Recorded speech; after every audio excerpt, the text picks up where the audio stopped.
José Antonio Guevara. ¿Cómo estás, José Antonio, director? Pues me gustaría empezar esta charla primero. No sé si el hecho de dedicarle tantos recursos a las obras prioritarias, por ejemplo, la refinería, el Tren Maya o el aeropuerto, podríamos asumir que se deja de invertir en prevención, prevención de la salud, prevención de algún delito, en estrategias de ese tipo. ¿Cuál es tu opinión? Muy buenas tardes, Gabriel. Considero que la prioridad para cualquier Estado democrático de derecho, como se alega que el Estado mexicano es, debiera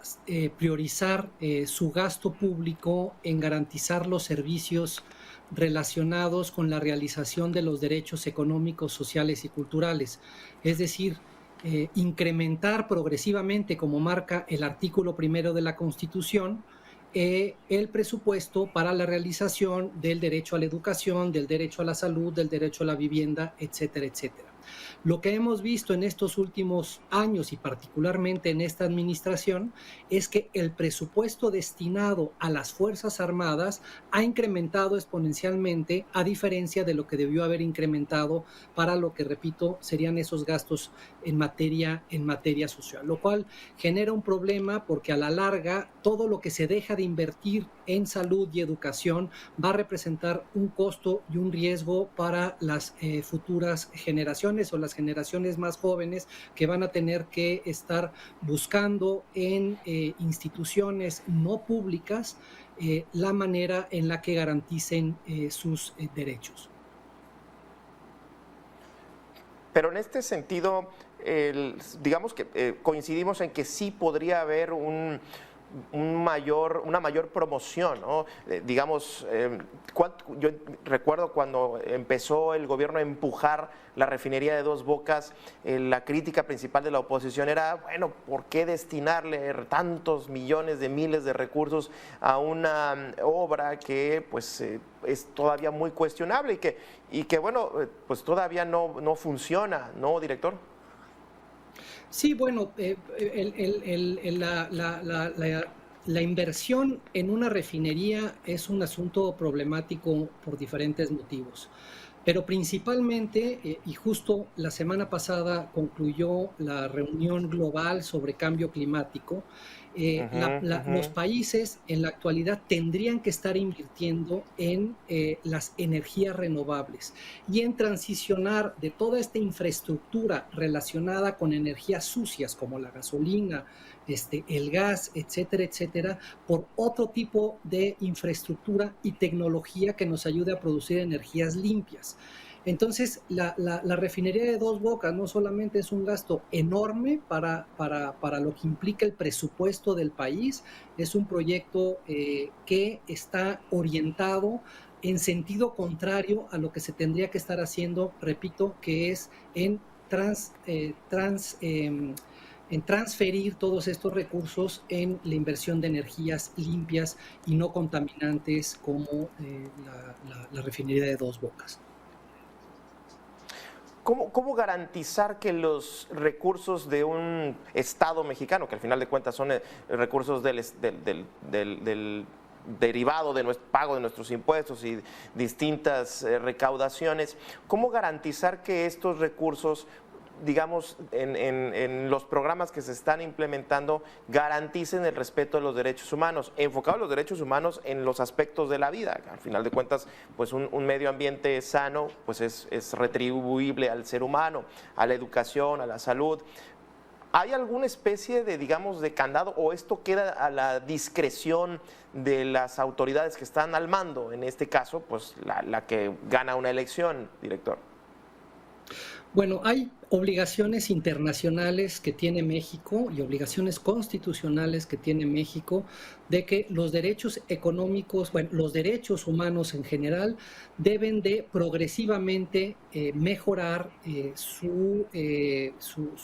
garantía, su promoción y su protección. Particularmente cuando se trata de los derechos económicos, sociales y culturales, que repito, pueden ser cuestiones de educación, de salud, de vivienda o seguridad social, que no solamente esté vinculada para aquellas personas que estén ligadas al trabajo formal, sino que toda la ciudadanía tenga acceso a los servicios de salud, a poder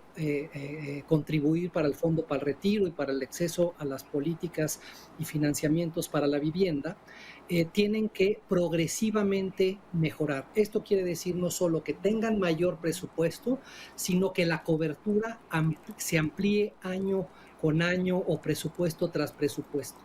Conforme incrementa el presupuesto militar, disminuye el gasto social. Y lo que es importante es que para México, desde la perspectiva legal, desde la perspectiva normativa y constitucional y desde la perspectiva geopolítica, México no está en un contexto en donde requiera invertir en su ejército porque no hay una amenaza a la seguridad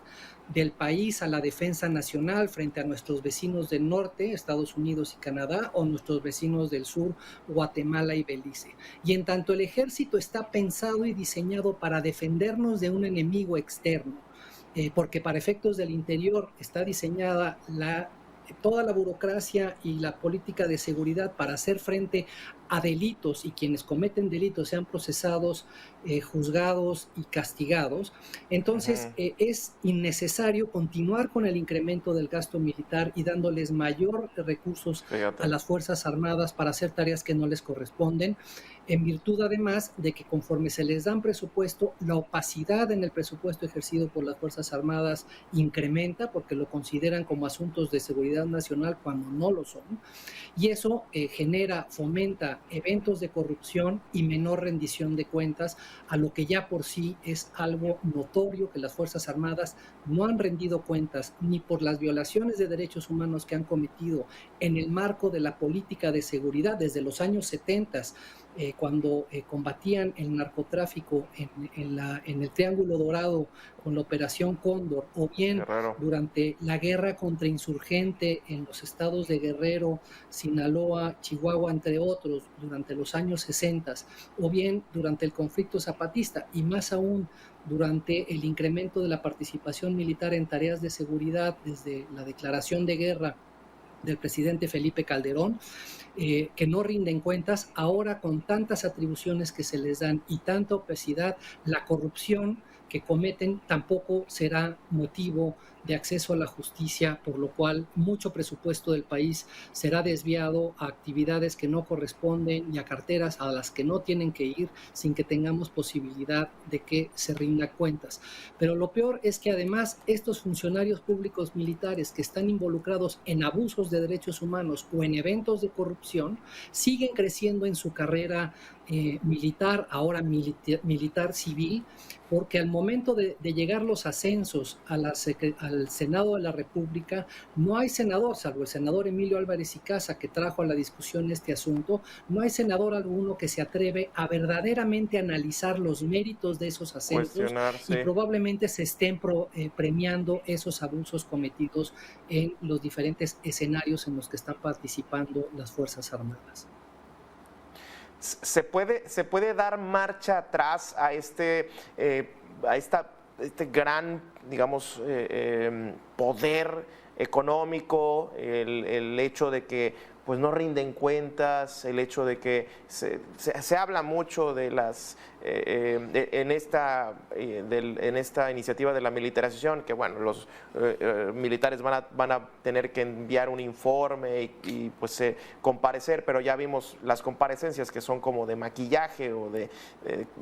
plástico, que son de mentiritas. ¿Se podrá dar marcha atrás a todo esto, este terreno que ha ganado la opacidad y la falta de transparencia? Yo creo que la pregunta no es si se podrá, sino que se debe. Se debe hacer porque la Constitución es muy clara y ese es el máximo ordenamiento del país. Si las instituciones públicas no respetan la Constitución, esto no es un Estado de Derecho. Y el artículo 129 de la Constitución señala que en tiempos de paz las Fuerzas Armadas no pueden desempeñar otras tareas sino exclusivamente las relacionadas con la disciplina militar. Y más aún, el artículo 21 constitucional dice que las tareas de seguridad pública deben de estar desarrolladas por instituciones civiles. los ejercicios inconstitucionales de reciente aprobación por el Congreso, en donde tuercen, corrompen el sentido original de la Constitución para ampliar la participación de militares a tareas de seguridad pública de manera permanente y ya no excepcional, como sí lo prevé el artículo 5º transitorio de la reforma del 2019, es una corrupción a la Constitución, una violación a la Carta Magna, y la Suprema Corte de Justicia tendría que enderezar esas expansiones indebidas a las funciones de las Fuerzas Armadas. Habiendo dicho eso, entonces, regresando a tu pregunta, las Fuerzas Armadas tienen que regresar a las atribuciones constitucionales, pero además México ha recibido sentencias de la Corte Interamericana en donde le dicen que no puede tener este tipo de participación permanente, no subordinada, no excepcional, no fiscalizada en tareas de seguridad pública, y numerosas recomendaciones de diferentes órganos de derechos humanos que le han dicho a México que toda esta participación en actividades de justicia como la investigación de delitos o bien, como ya señalamos, en materia de seguridad, no pueden ser actividades de las Fuerzas Armadas. Entonces tienen que regresar a sus tareas constitucionales y no podemos esperar a la graciosa voluntad del presidente, sino que la Suprema Corte de Justicia debe de poner orden en lo que está sucediendo porque es el máximo tribunal del país. Totalmente, y sobre todo, director, el legado, como bien habla el presidente actual, habla mucho del legado, de la historia. ¿Qué tanto va a dejar amarrado de manos al próximo presidente o presidenta, sea del mismo partido y la misma ideología, o no lo sea, teniendo en cuenta que, como dices, director, no es que se pueda, sino que se debe de echar marcha atrás? Ahora, ya para cerrar, y tengo un par de minutitos en esto que comentaba sobre la Suprema Corte de Justicia. Lo ha estado pateando una y otra vez. Ya el presidente de la Suprema Corte de Justicia pues ya se va. ¿Ves voluntad para retomar este tema en la Suprema Corte de Justicia?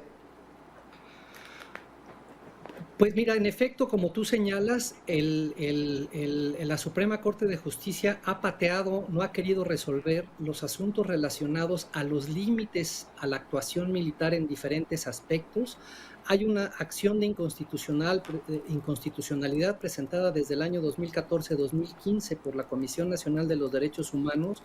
por la inconstitucionalidad de la reforma del Código de Justicia Militar.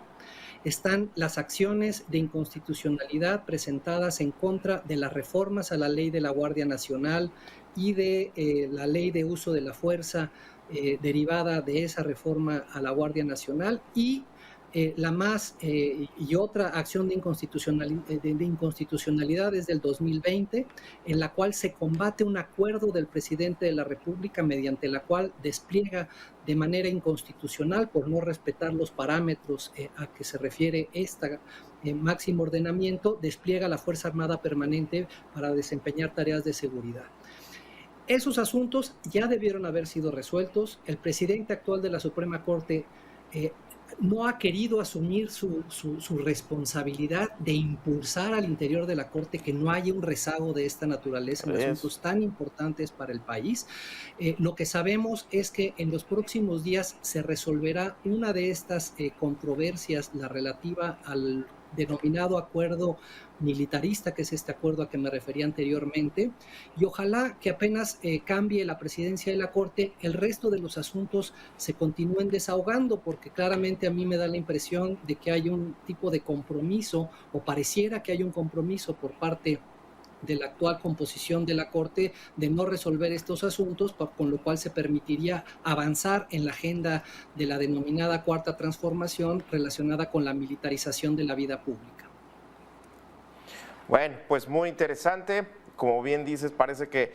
presume muchas cosas la Suprema Corte de Justicia, el propio Arturo Saldívar, que va avanzado, sí, totalmente en muchos temas, pero en específico, pues parece que no, aquí parece que se hacen de la vista gorda. Muchísimas gracias.